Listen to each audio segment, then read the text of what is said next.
Iran ও যুক্তরাষ্ট্রের মধ্যে চলমান উত্তেজনা ও সংঘাত নিরসনে কোনো চূড়ান্ত চুক্তি হয়নি বলে স্পষ্টভাবে জানিয়েছে তেহরান। শুক্রবার ইরানের পক্ষ থেকে জানানো হয়, যুক্তরাষ্ট্রের সঙ্গে কোনো সমঝোতা বা চুক্তির বিষয়ে এখনও চূড়ান্ত সিদ্ধান্ত গ্রহণ করা হয়নি।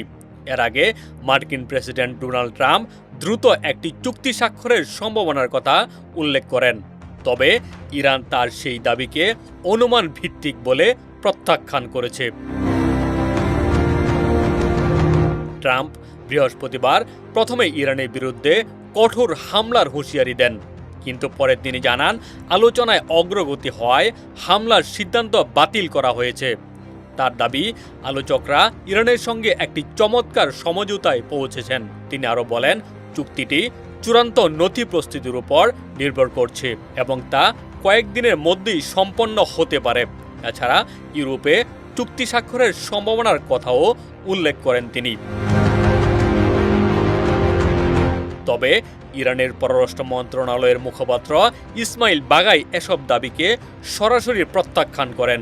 তিনি বলেন, এখন পর্যন্ত কোনো কিছুই চূড়ান্ত হয়নি এবং আলোচনার অগ্রগতির বিষয়ে যেসব খবর প্রকাশিত হয়েছে তা অনুমান নির্ভর।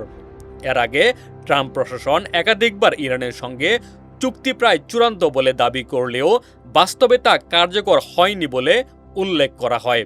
প্রতিবেদনে বলা হয়, যুক্তরাষ্ট্র ও ইসরায়েল ২৮ ফেব্রুয়ারি ইরানের উপর বড় ধরনের সামরিক হামলা চালায়।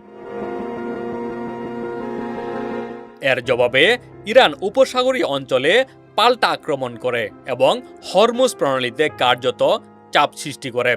এই প্রণালী বিশ্বের জ্বালানি পরিবহনের অন্যতম গুরুত্বপূর্ণ রুট হিসেবে বিবেচিত।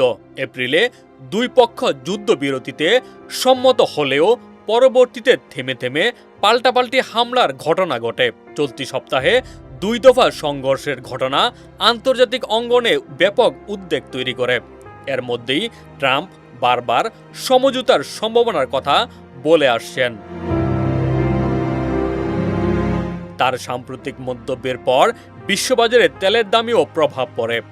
ব্রেন্ট ক্রুডের দাম ব্যারেল প্রতি প্রায় $89 নেমে আসে বলে জানানো হয়। ট্রাম্প সাংবাদিকদের বলেন, যুক্তরাষ্ট্রের লক্ষ্য হল ইরানকে পারমাণবিক অস্ত্র লক্ষ্য অর্জন থেকে বিরত রাখা। তিনি দাবি করেন, চুক্তি স্বাক্ষর হলেই হরমুজ প্রণালী পুনরায় খুলে দেওয়া সম্ভব হবে।